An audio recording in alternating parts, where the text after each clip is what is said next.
Wassalatu wassalamu ala sayyidil mursalin wa ala alihi wa sahbihi ajma'in. Rabbi syrah li sadri wa yassir li amri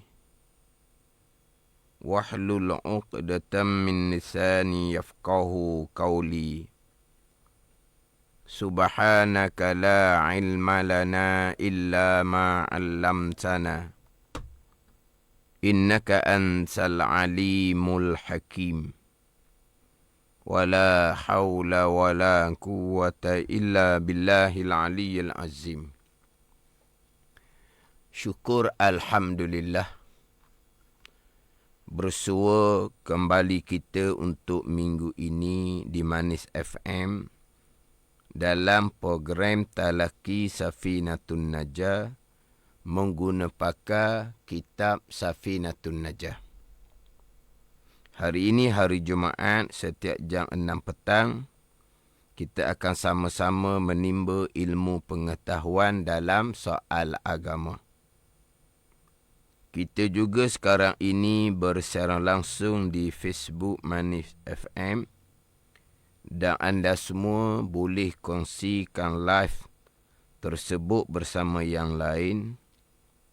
Dan anda juga boleh mengemukakan persoalan berkaitan dengan tajuk pembicaraan.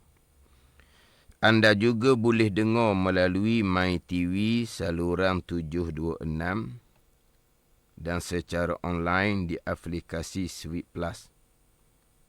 Semoga segala ilmu yang saya kongsikan dapat kita sama-sama amalkan.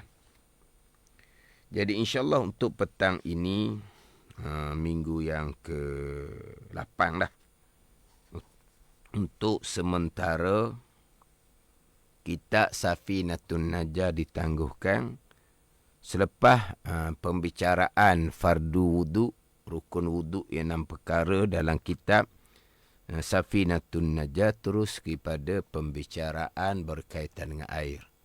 Jadi dalam kitab Safinatun Najah tidak didatangkan pembicaraan berkaitan dengan perkara-perkara yang disunatkan ketika berwudu. Jadi untuk dapat kesempurnaan ketika berwudu, kita mestilah menyempurnakan juga termasuk perkara-perkara yang disunatkan. Kemudian, perkara-perkara yang disunat ketika berwudu ni banyak. Kemudian kita nak pastikan perkara yang disunat ketika berwudu yang memang bukan kata amalan harian. Berapa kali sehari tak tahulah kita berwuduknya. Jadi untuk memastikan perkara-perkara yang disunat ketika berwuduk ni kita buat dipandukan. Dia dipandu dengan suluhan ilmu. Kita buat berdasarkan kepada ilmu. Bukan kita buat menuruti orang, tengok orang, ataupun kita rasa-rasa masa dulu-dulu pernah barangkali belajar buat perkara sunat ni seumpama ni. Maka maknanya kita tidak ada ilmu yang nyata. Kita samar-samar. Jadi untuk memastikan kesempurnaan wudu, perkara sunat ketika berwudu ni kita buat biarlah jelas berdasarkan kepada ilmu. Dan insyaAllah saya akan susun berkaitan dengan perkara sunat ni mengikut susunan wudu yang kita lakukan. Jadi minggu yang terdahulu membicarakan berkaitan dengan perkara yang disunatkan kita lakukan ketika kita membasuh muka. Ketika kita membasuh muka, apakah perkara sunat apakah perkara yang disunatkan kita lakukan ketika membasuh muka. Di antara perkara sunat yang saya bicara minggu lepasnya adalah ketika membasuh muka disunatkan kita gosok. Basuh muka sunat gosok, basuh tangan sampai ke siku sunat gosok, sapu kepala, kemudian basuh kaki pun kita gosok. Sunat kita gosok. Bukan hanya letak muka di bawah air pahit, letak tangan sampai ke siku di bawah air pahit tanpa kita menggosok. Maka sunat ketika kita berwuduk, kita gosok. Kemudian disunatkan kita amati tepi-tepi mata, sebelah dalam mata dengan hidung, sebelah luar antara mata dengan telinga. Kita amati dengan kita gosok menggunakan jari telunjuk tangan kanan dan juga jari telunjuk tangan kiri. Sunat amati dalam keadaan memang di tepi mata kita tidak ada kotoran lah. Umpama tahi mata yang keras yang boleh menghalang air. Kalau ada tahi mata yang keras yang menghalang air, itu wajib kena hilangkan terlebih dahulu. Hal ni tepi mata kita bersih. Tidak ada tahi mata contohnya.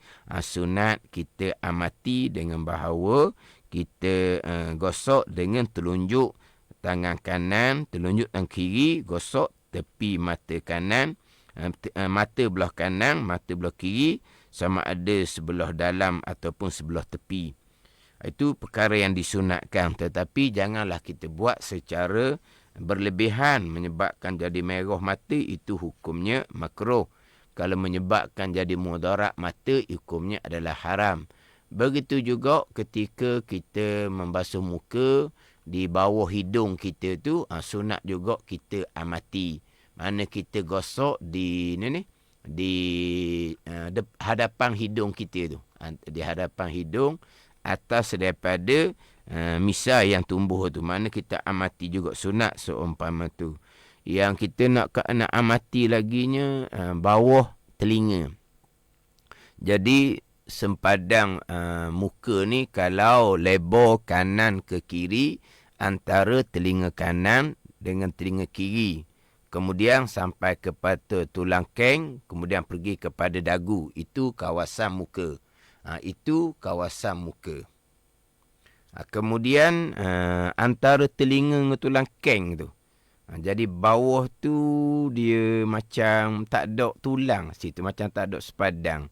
Belah atas sedikit telinga, belah bawah tulang kem, bawah lagi dagu, antara telinga dengan tulang kem, bawah telinga betul-betul tu.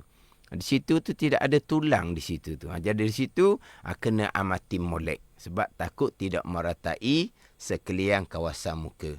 Kemudian awal-awal ni ada dah persoalan yang masuk ni. Soalan dianya, kalau jerawat yang dah kering kemudian menjadi kuping, macam mana Ustaz? Jerawat yang dah kering kemudian menjadi kuping. Jadi jerawat kering ni kalau kita kata macam luka ada jerawat ni. Jadi sebab tu jadi kuping. Kuping tu. Dia kalau kuping tu kuping ke kuruping tak tahulah. Jadi jerawat ke ataupun kita ada luka ke di muka, di tangan, di kaki, yang mana jadi kuping dah, kering molek dah. Mana kalau kita cabut tu tak sakit dah nak tercabut dah, kita tak wajib cabut. Melainkan kalau kuping tu sudah terdedah. Mana tak kuping tu sudah terbuka. Sebelah tu sudah terbuka kuping itu. Sebab kudih dia kering dah. Jerawat dia kering dah. Mana kuping pun sudah terbuka separuh contohnya. Maka di bawah kuping tu, tu wajib kena ratakan air. Nak mudahnya, cabutlah kuping tu. Kuping yang telah yang telah terbuka. Terbuka sebahagian. Kalau kuping tu kering sangat dah, jerawat tu pun kering dah, luka-luka pun kering sangat dah, kuping pun kalau kita cabut tu, tak rasa apa dah Mana nak cabut lela dah kita kata. Tapi kuping tu tidak terbuka, tak wajib kita buang kuping tu. Sama ada kuping tu, kuping jerawat ke, ataupun kuping daripada luka ke, kudih ke, tak kira lah. Jadi soalan ni, kalau jerawat yang dah kering kemudian menjadi kuping macam mana? Jadi jerawat ni dia macam yalah kulit muka tu jadi macam rosak. Jadi macam luka jugalah soalan gitulah. Jadi kalau tempat luka tu jadi kuping. Kuping kering sekalipun kalau kita kata nak cabut dah, tapi belum lagi terbuka, maka tak wajib kita cabut. Kita basuh kat luar sahaja. Kemudian minggu lepasnya, ni sambung balik. Minggu lepasnya, disunatkan ketika kita membasuh muka, kita disunatkan selati janggut kita yang tebal. Kalau janggut kita nipis, dengan bahawa kita bercakap dengan dia tu, nampak kulit di pangkal janggut. Itu dipanggil janggut nipis. Kalau janggut tu nipis, wajib disampaikan air ke dalam janggut tu. Sampai juga kepada kulit yang ada di bawah janggut tu. Wajib disampaikan. Dengan cara selati ke, ataupun cara mana ke. Tapi yang sunatnya dengan cara selati. Cara selati tu sunat. Tapi meratakan air ke dalam batin janggut yang nipis, tu wajib. Cara mana nak meratakan air di bawah janggut nipis? Cara selati ke, cara apa pun tak kira lah. Tapi cara yang disunatkan adalah dengan cara selati. Yang wajibnya, pastikan air tu sampai ke batin janggut yang nipis. Ni pergi pada janggut yang tebal. Janggut yang tebal tak wajib sampai ke air ke dalam. Maka sunat selati. Selati ni ayat kitab. Kita faham macam mana. Kita ambil air secekok, kemudian kita pun selati janggut. Dia selati janggut ni, gini ya. Selati janggut ni, kita masukkan jari kita di celah-celah janggut. Itu selati. Contohnya ketika kita membasuh muka di bawah pahit, kita gosok-gosok muka, kemudian kita pun selati dengan jari kita di celah-celah janggut yang tebal. Di celah janggut, itu dipanggil selati. Tak tahulah, takut bahasa standardnya sebut perkataan lain. Nanti akan pergi juga pada bicara ketika membasuh tangan, ketika membasuh kaki, sunat selati celah-celah jari tangan, celah-celah jari kaki dalam keadaan tanpa selati, air sudah mertai di celah-celah jari tangan dan juga jari kaki. Itu dipanggil selati juga. Selati dengan, kalau contohnya selati tangan, selati antara jari dengan jari. Itu kita akan bicara nanti. Tapi disebut dalam kitab dengan selati. Dengan selati ni macam mana perkataan. Ini semua perkataan kitab belaka ni. Selati. Cuma adalah dalam buku-buku yang lain, dia tak sebut selati, disebut sarut. Tapi waktu saya pun jarang jumpalah perkataan tu. Tapi ada kitab Jawi disebut sarut celah janggut bagi orang lelaki jika ia lebat. Sarut dia panggil. Itu mungkin bahasa negeri barangkali lah, sarut. Kalau bahasa kitab, selati. Jadi sekarang ni ketika kita membasuh muka, janggut laki-laki yang tebal tadi, air tak wajib sampai ke dalam, sunat selati. Selati cara mana? Selati je lah, macam mana pun. Di celah-celah janggut laki-laki yang tebal, yang lebat. Kemudian cara selati ni pula. Cara selati yang disunatkan.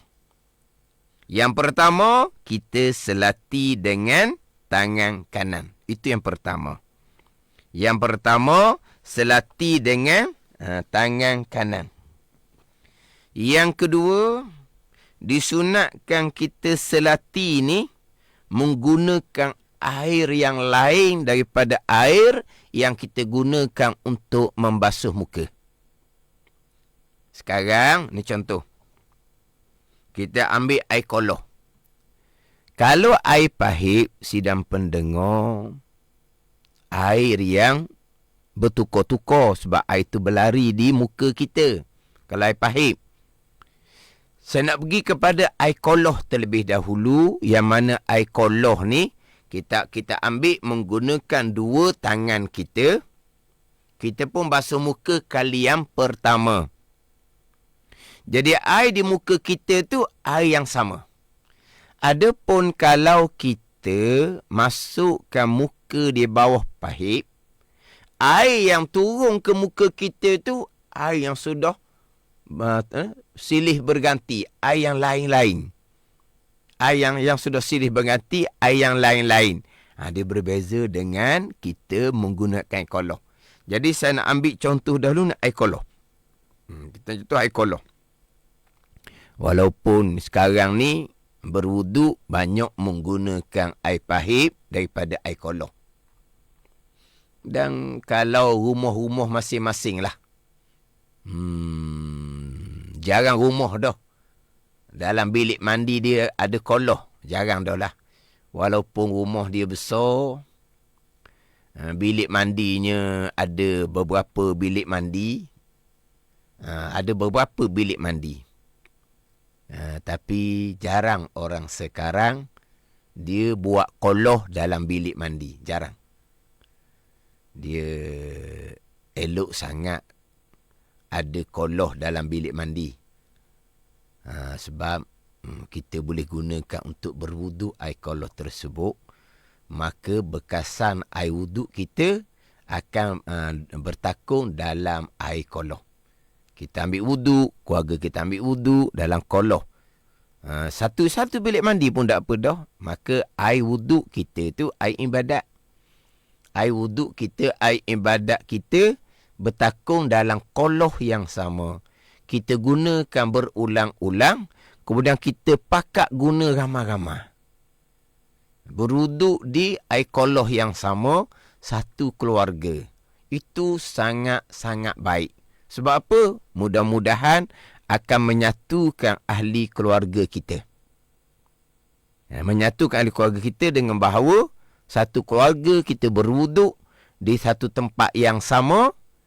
Kemudian air wuduk kita, air ibadah kita akan berada di dalam koloh yang sama. Itu sangat baik. Ini kalau dapat buat satu koloh, beberapa bilik mandi yang ada tu, buatlah satu koloh dalam satu bilik mandi. Yang bilik mandi tu mungkin bilik mandi yang untuk umum sikit. Bukan bilik mandi dalam bilik tidur masing-masing, mungkinlah. Ni. Hak belum buat bilik mandi lah. Bukan kata di rumah sekarang ni sidang pendengar, di masjid surau sendiri pun banyak menggunakan air pahit. Jarang dah disediakan air koloh. Jarang disediakan air koloh. Bahkan kalaulah buat dua, air pahit ada, air koloh ada, orang pergi kepada air pahit. Orang tak pergi pada air koloh. Dan ada orang, ni saya pernah terdengar lah. Pernah terdengar. Dia rasa geli nak menggunakan air koloh. Saya pernah terdengar. Dia kata geli. Kalau kita cakap Terengganu kau, dia rasa se-air. Dia rasa, apa ni? Geli lah kita kata. Kalau Terengganu sebut se-air. Dia rasa tak selesa. Sebab apa? Sebab masing-masing basuh muka dalam koloh yang sama. Di muka tu lah. Muka masing-masing kan ada tahi mata lah. Ada peluh lah. Ada daki lah. Ada habuk lah di muka. Muka masing-masing berminyak-minyak. Pada? Muka masing-masing berminyak-minyak. Kemudian basuh tangan sampai ke siku pulak. Lengan masing-masing pulak berpeluh-peluh, berminyak-minyak. Dia kata dia tak boleh. Ni di sini ada unsur sombong, takabur. Jadi antara kelebihan koloh ni, yang pertama boleh menyatukan. Yang kedua, boleh mengurangkan kesombongan yang ada pada diri. Dengan bahawa kamu, saya, situlah tempat wuduk yang sama. Kamu siapa pun, saya siapa pun. Di situlah tempat kita pakat basuh muka, basuh tangan sampai ke siku. Situlah yang kita gunakan. Sama-sama. Ni, pandai kelebihan dia. air koloh. Air koloh tu air ibadah tu. Air ibadah. Kalau masjid buat surau ke, buat satunya pahit, satunya koloh, koloh tak berapa diminati. Jadi saya pergi kepada koloh. Barulah pergi pada air pahit. Tambahan pula air koloh ni, air cukup jimat. Kalau air pahit ni bayangkan, kita buka air pahit, ada orang yang buka air pahit tu terlampau kuat. Dia pula kepala pahit tu habis pusing. Jadi ketika dia berwuduk tu kok, banyak mana kau air pahit yang dibuka, yang dia buka tu, digunakan untuk berwuduk, banyak mana kau yang masuk dalam parit saja-saja je. Cuba kita nilai balik. Kalau buka air besar lah. Kalau buka air kecil tu, okey sikit. Jangan buka air besar, dia buka air besar. Jadi, air yang digunakan untuk berwuduk, air yang digunakan untuk, bukan digunakan untuk berwuduk, banyak mana yang akan masuk parit. Jadi, kita mula contoh dengan menggunakan air koloh. Kita ambil air cekok dengan dua tangan, kita pun basuh muka. Kita meratakan kawasan muka kita gosok, itu dipanggil sekali rata. Maka, air tadi ni masih ada lagi sikit beleng dia, kita pun selati janggut selalu dah. Dengan air yang sama.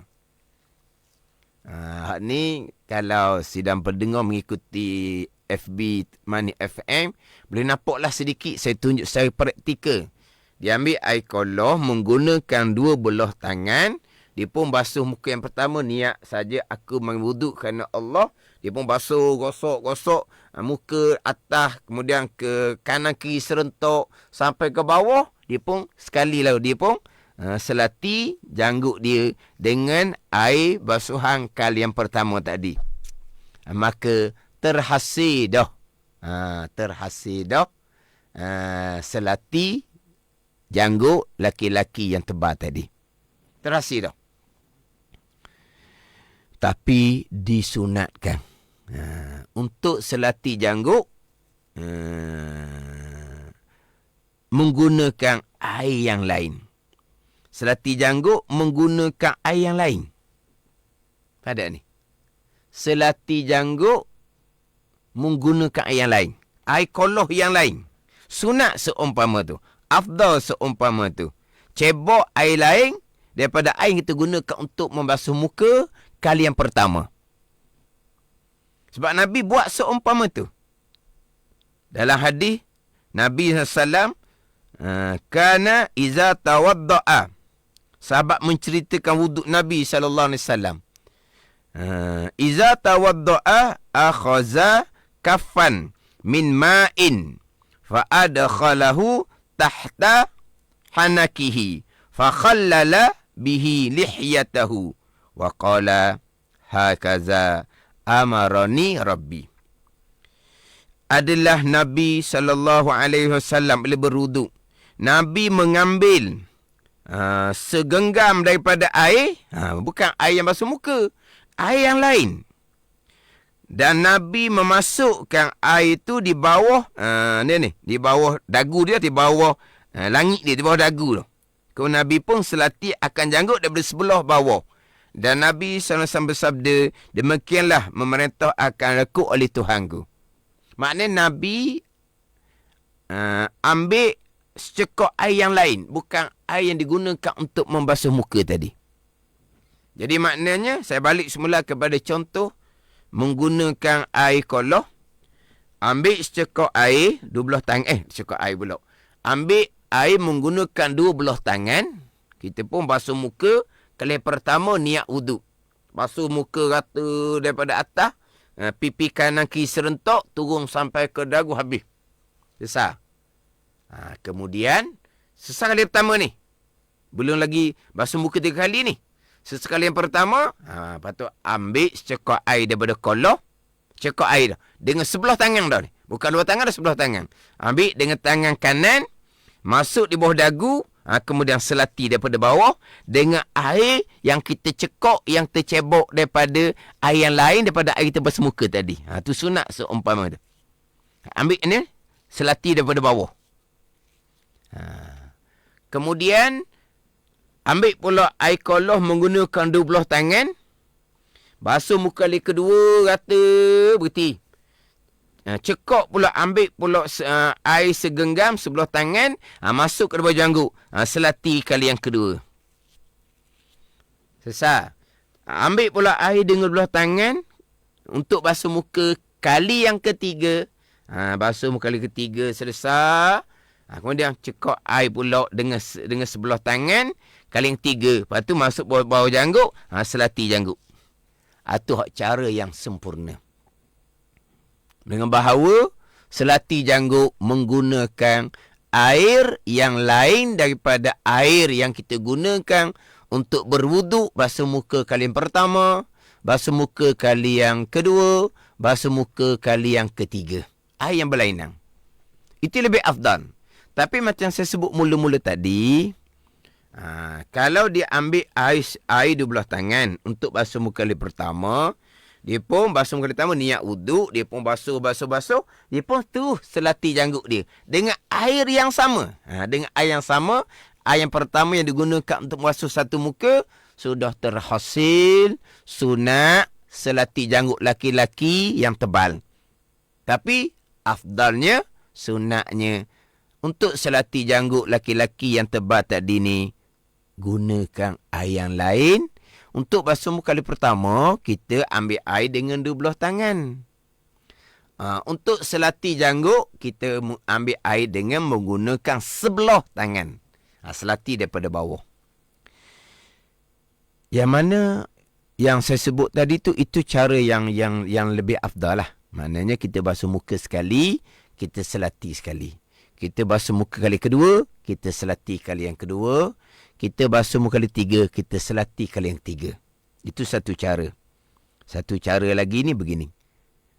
Basuh muka, ambil air koloh dua belah tangan, basuh kali pertama. Selesai. Ambil air daripada koloh dengan 12 tangan, basuh muka kali kedua. Selesai. Ambil air daripada koloh 12 tangan, basuh kali ketiga. Selesai. Barulah. Ambil air secekok, selati kali pertama, habis. Ambil air secekok dengan tangan kanan, selati kali kedua. Ambil air cekok dengan tangan kanan, selati kali ketiga. Boleh juga. Basuh muka 2-3 kali, kemudian selati 3 kali. Tapi yang lebih baiknya, basuh muka sekali, selati sekali. Basuh muka kali kedua, selati kali kedua. Basuh muka kali ketiga, selati kali yang ketiga. Itu lebih baik. Ini perincian dia. Ini perincian. Maknanya cara yang sunat yang lebih afdal kita lakukan. Cuba kita nilai balik. Umur kita 40, 50, 60, 70. Kita berwuduk berapa kali sehari pun tak tahu.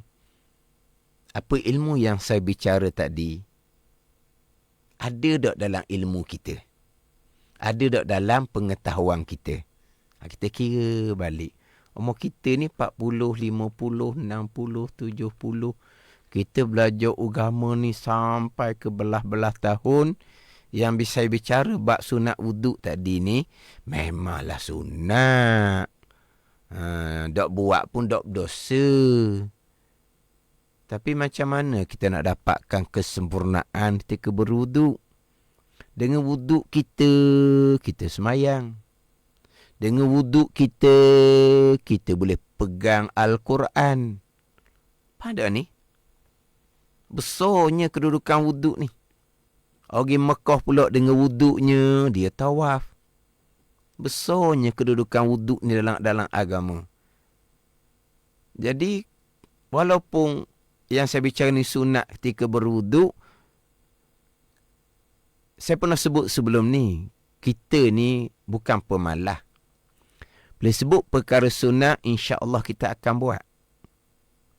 Sebab kita nak dapatkan kesempurnaan di berwuduk.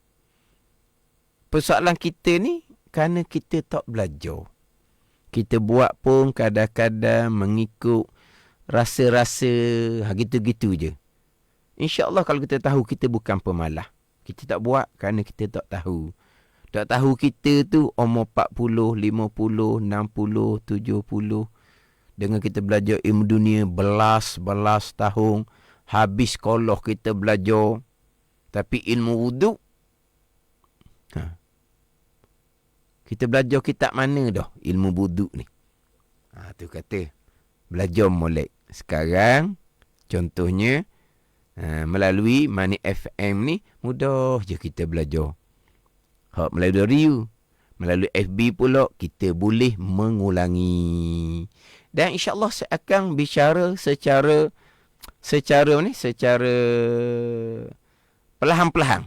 Secara perlahan-perlahan dan saya akan ulang. Perlahan-perlahan satu, saya akan ulang satu. Tak perlu kita nak, kalau baca kitab kok, semuka, dua muka sekali baca. Tak, kita nak ilmu. Kita nak ilmu. Walaupun baca kitab, sebaris, dua baris pun tak kira kita nak ilmu. Kita nak perincian. Kita nak perincian. Kita baca banyak. Tak ada benda pun kita pandai pun. Tapi cuma kita rasa suka. Itu atas masing-masing lah. Cuma yang saya belajar, guru saya ajar secara perincian. InsyaAllah saya akan menyampaikan ilmu yang dia jawab oleh guru saya pun dengan secara perincian. Dan saya akan ulang-ulang. Sebab kita mengajar ni untuk orang awam, orang ramai, orang umum melalui radio. Bukan di masjid. Di masjid sendiri pun kena ulang-ulang sebab ramai orang kita ni orang yang baru-baru, orang tua-tua. Kita kena tu molek lah. Kena preaching molek, kena ulang molek. Gitu. Dan ini ilmu agama ni. Ilmu agama Allah Subhanahu wa ta'ala. Kemudian hak selati janggut ni pula. Ini adalah sunnah Nabi sallallahu alaihi wasallam. Hadis dari Sayyidina Utsman radhiyallahu anhu, anna Nabi sallallahu alaihi wasallam kana yukhallilu fil wudu. Ada hadisnya, wa khallilu lihyatahu. Nabi sentiasa menyelati pada wuduk. Nabi sentiasa menyelati janggut Nabi. Sentiasa. Sebab yukhallilu tu menjadi apabila khabar kana tu fi'il mudhari', maka istimrar lah. Mengapa? Nabi sentiasa. Nabi sentiasa. Kana yukhallilu. Jadi apabila khabar kana fi'il mudhari' tu lah, maka istimrar. Mana apa ni? Nabi sentiasa menyelati ketika Nabi berwuduk. Nabi tak tinggal. Sebab itulah meninggalkan menyelati janggut laki-laki yang tebal ni hukumnya makruh. Nabi tak tinggal. Kita buat macam mana? Habis. Hak tadi saya sebut air koloh. Air yang sama. Ada pun air pahit lain sidang pendengar. Air pahit lain. Sebab air pahit ni air yang bertukar-tukar. Air pahit, air yang bertukar-tukar. Air koloh yang kita ambil dengan 12 tangan tadi tu air yang sama. Kita pergi pada air pahit. Sama macam tadi saya akan tunjukkan. Basuh muka kali pertama, selati. Basuh muka kali kedua, selati kali yang kedua. Basuh muka kali ketiga, selati kali ketiga. Ni. Masuk muka bawah pahit. Masuk muka bawah pahit. Ni ada sidang pendengar ni, sunat wuduk ni ustaz baca kitab mana? Saya tanya sebab nak ada kitab. Boleh ikut sekali buka. Ini sidang pendengar. Memanglah depan saya ni ada kitab sebagai sandaran. Tapi bukan khusus lah. Bukan khusus. Jadi saya kira macam ambil dan kitab secara dok lah. Saya baca satu-satu dok. Saya ambil poin-poin dia je. Antara kitab yang ada depan saya ni, kitab Fathul Mu'in. Saya bawa kitab yang Anatul Talibin. Kitab Arab sebagai sandaran.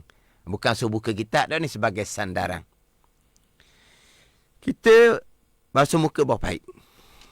Kita pun masuk muka bawah pahit. Kita pun niat wuduk. Saja aku berwuduk kerana Allah. Jadi bila kita masuk bawah muka pahit, kita berniat, kita pun gosok muka kita. Jangan lupalah. Sunat gosok muka. Kalau tidak gosok muka, mazhab Maliki, wuduk kita tidak sah. Kita mazhab Syafi'i, sunat gosok pun gosok. Kita gosok muka kali yang pertama sekejap je. Katalah yang pertama. Segera kita pun masuk tangan kita bawah janggut, kita selati. Sebab air pahit ni bertukar-tukar ni. Kita pun basuh muka kali kedua, air pahit tu, kita pun selati bawah janggut. Kita basuh muka kali ketiga bawah pahit tu, kita selati janggut. Maknanya, basuh muka kali pertama, dengan selati janggut kali pertama, air yang berlainan. Air yang berlainan. Pada ni sidang pendengar, air pahit, kita bawa masuk muka bawah pahit, air pahit ni dia nyocor. Apa ada air nyocor? Saya pun kadang-kadang nak sebut perkataan tu kena cemak sikit lah. Nyocor ni kita orang Terengganu. Air pahit ni air nyocor mana apa? Air berlari. Air yang bertukar-tukar. Jadi kita basuh muka pertama, sekejap je, kita pun selati janggut. Air lain dah tu. Kita gosok kali yang kedua, kita selati janggut. Kita gosok kali ketiga muka, kita selati janggut. Tu. Kalau letak muka bawah pahit. Saya pernah dengar lah. Ni mungkin salah faham macam mana dia kata. Kita letak muka bawah pahit. Selagi muka tak keluar pahit. Sekali lah. Tak akan jadi yang kedua, tak akan jadi ketiga. Ada sebut gitu. Masuk muka bawah pahit. Kalau muka tidak dikeluarkan daripada pahit, maka sekali lah dia kata. Tak jadi nombor 2, tak jadi nombor 3. Tak betul gitu. Masuk muka bawah pahit, air bertukar silih ganti. Kali yang pertama, sekejap je. Kali yang kedua, sekejap je kali ketiga. Tak payah kata, masuk muka bawah pahit, sekali. Wak keluar, masuk pula yang kedua. Wak keluar muka dia pahit, masuk pula ketiga. Tak ada seumpama tu. Sebab air pahit, air yang bertukar-tukar. Mana kali pertama, kedua, ketiga tu, kali pertama tu berkali dalam berapa second je, berapa detik je barangkali. Dapat kali pertama. Kita masuk muka bawah pahit, kita pun gosok muka. Kata pertama dah tu. Berapa saat? 2 saat? 3 saat? Sekejap sangat. Lepas tu lepas kita rata kali pertama, tangan ni air lain dah ni. Air lain dah ni.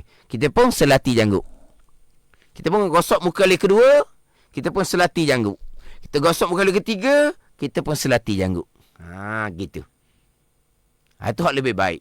Ataupun kita buat gini boleh juga. Kita masuk muka bawah pahit, kita gosok sekali, 2 kali, 3 kali selesai. Kita pun masuk tangan bawah janggut, air pahit sudah. Air pahit bertukar-tukar, kita pun selati sekali, selati 2 kali, selati 3 kali. Boleh juga. Tapi yang lebih afdalnya, basuh muka kali pertama, selati kali pertama. Basuh muka kali kedua, selati kali yang kedua. Basuh muka kali ketiga, selati kali yang ketiga. Daripada sebelah dengan tangan kanan selati, daripada sebelah bawah, serta kita menceraikan jari kita ketika kita menyelati janggut kita. Janggut laki-laki yang tebal. Dia masa ni beginilah sidang pendengar. Tengok masa tinggal 5 minit je lagi. Sekejap masa berlalu. Pandai ni. Masa berlalu. Kita pula bertambah hampir dengan kematian. Bertambah hampir dengan kematian. Jadi kalau kita tak gunakan masa kita tu, kalau kita tak gunakan masa kita untuk ilmu dan amal, masa dahulu banyak dah kita habiskan dengan ilmu dunia dan pekerjaan dunia. Masa yang berbaki ni lah, kalau kita tak gunakan untuk ilmu dan amal, kita masih lagi mengsia-siakan masa kita. Ya, dia umpamakan dengan mah, bukan umpama dengan mah ni, lebih mahal daripada tu lagi nya. Kita mensia-siakan masa kita, rugi sangatlah kitanya. Gunakan masa molek, ilmu, amal. Ilmu, amal. Muhasabah diri, muhasabah keluarga. Macam mana ilmu amal keluarga kita sendiri. Betul, ada satu persoalan ditanya. Kalau orang perempuan ustaz, bahagian muka macam mana lebih afdal? Dia orang perempuan tak ada janggut. Jadi balik pada asal lah. Basuh muka ni afdalnya, disunatkannya basuh daripada atas, daripada dahi. Kemudian pipi kanan, pipi kiri disunatkan serentak sampailah kepada dagu. Itu orang perempuan. Tak ada lah bicara selati janggut ni. Tapi orang perempuan belajarlah juga. Walaupun tak ada pun tak ada aman. Ilmu ni berpahala. Ilmu ni berpahala. Kita memahami satu permasalahan lebih baik daripada sembahyang sunat 1000 rakaat. Orang perempuan tadi dah ni. Ni 40 minit dah kelas kita. Minggu lepas sudah mulai dah bicara menyelati janggut. Orang perempuan mikir, bukan aku ni. Aku tak ada janggut, ambil ilmu molek. Sebab apa? Nanti nak ajar ke suami. Macam mana suami nak selati janggut.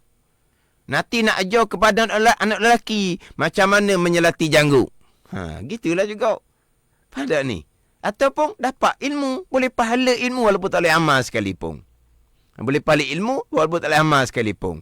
Jadi kalau orang perempuan, makna basuh muka daripada atas, turun ke pipi kanan, pipi kiri, disunatkan serentak. Kalau turun sampai ke dagu. Begitu je lah. Kalau muka perempuan, sebab orang perempuan tak ada janggut. Itu tanya tu. Jadi yang tanya ni pun, orang perempuan nama yang tanya ni. Jadi duk bicara selati janggut, dah kami macam mana? Orang perempuan bahagian muka macam lebih afdal. Basuh muka daripada atas, kemudian turun kepada pipi kanan, pipi kiri. Pipi kanan, pipi kiri disunatkan serentak. Gitu. Disunatkan serentak antara pipi kanan dengan pipi kiri. Tu. Maknanya kalau orang perempuan memang tak ada janggut. Ini bicara sekarang ni orang lelaki. Habis. Kemudian tadi saya ada sentuh berkaitan dengan basuh muka 3 kali. Basuh muka 3 kali. Jadi saya nak pindah pula kepada sunat meniga. Nak pergi pada sunat meniga. Meniga nak apa? Basuh muka 3 kali. Gitulah. Basuh tangan sampai cukup 3 kali. Nak pergi pada sunat meniga. Cuma ada satu soalan ni, Ustaz. Kalau perempuan rambut sideburn tu, kena selati juga ke? Kena selati juga kan? Dia tanya. Dia maknanya, kalau orang lelaki, selati janggut dan jambang. Kalau jambang tu tebal. Orang perempuan pun samalah. Tika membasuh sideburn dia tu, selatilah juga tika membasuh sideburn. Sideburn ni faham lah ni. Sideburn ni, bulu yang tumbuh dalam muka antara mata dengan telinga. Ingat baik tu. Waktu masa bicara fardu wuduk yang kedua dahulu membasuh muka, saya memperingatkan kepada orang perempuan yang mana orang perempuan sideburn dia memang panjang sebab rambut dia panjang. Orang lelaki sideburn dia pendek sebab rambut dia pendek. Jadi sideburn orang perempuan kena ingat tumbuh di tepi mata antara mata dengan telinga yang ianya adalah kawasan muka. Yang ianya adalah kawasan muka. Jadi bila kawasan muka, sideburn panjang.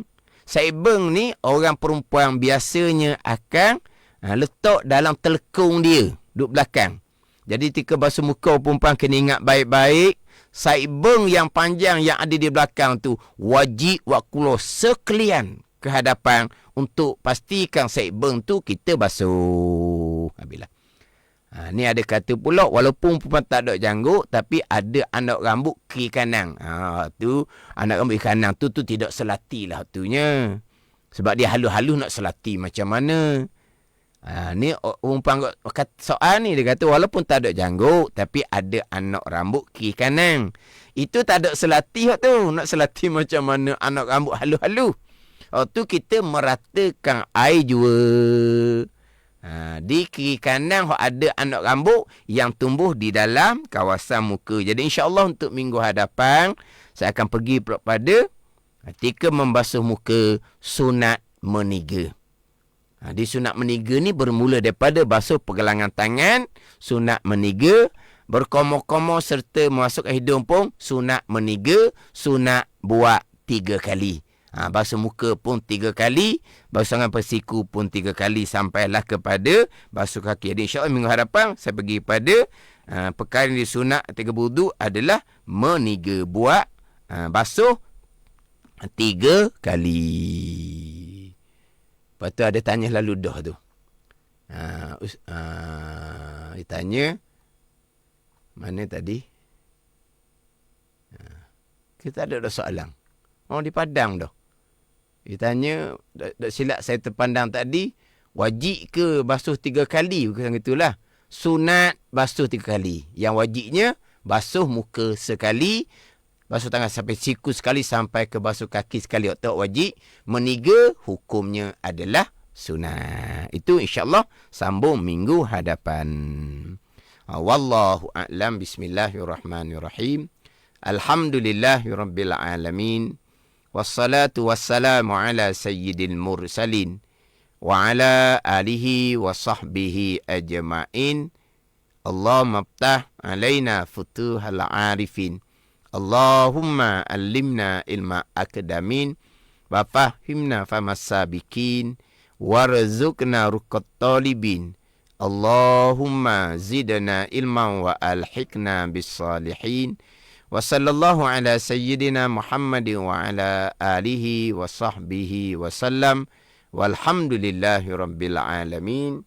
Wassalamualaikum warahmatullahi wabarakatuh.